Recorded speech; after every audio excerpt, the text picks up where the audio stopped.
Let go of all your fears and worries and let God take over. Giving up control can be difficult, but the changes you see in your life would be worth it. When you walk with God, you will never be lost. God has been there every step of the way. I praise God for His strength in all things.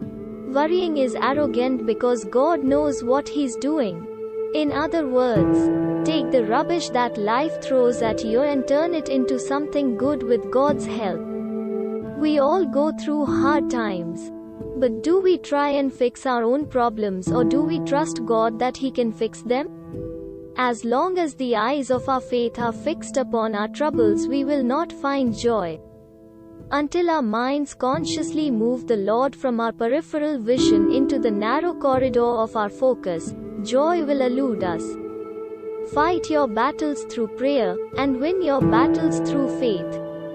I believe if you keep your faith, you keep your trust, you keep the right attitude, if you're grateful, you'll see God open up new doors. Where God guides, He provides.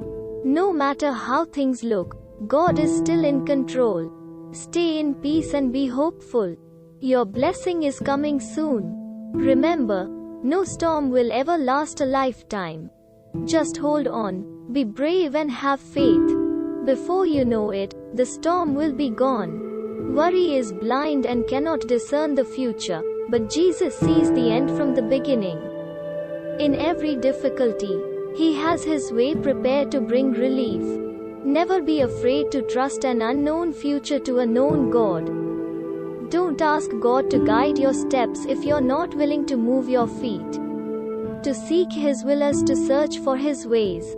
I have learned that faith means trusting in advance what will only make sense in reverse. Faith is a reasoning trust.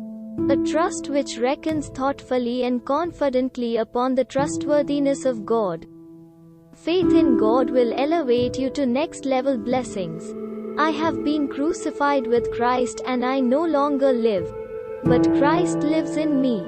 The life I now live in the body, I live by faith in the Son of God, who loved me and gave Himself for me. Trust in the Lord with all your heart. Do not depend on your own understanding. Seek His will in all you do and He will show you which path to take. The beginning of anxiety is the end of faith. And the beginning of true faith is the end of anxiety.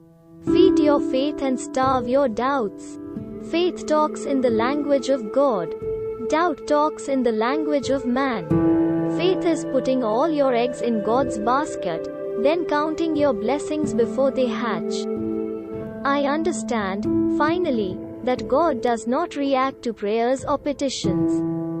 He has acted. It is already done. Faith has the vision of the heart. It sees God in the dark as well as in the day. Faith comes alive when the word read from the page becomes the word heard in your heart. And we know that God causes everything to work together for the good of those who love God and are called according to His purpose for them. The temptations in your life are no different from what others experience. And God is faithful. He will not allow the temptation to be more than you can stand. When you are tempted, He will show you a way out so that you can endure. Who is it that overcomes the world? Only the one who believes that Jesus is the Son of God. Faith is letting down our nets into the transparent deeps at the divine command, not knowing what we shall draw. I can do all this through Him who gives me strength. Jesus wants you to spread this message everywhere around you. And live in touch with Him by subscribing this channel.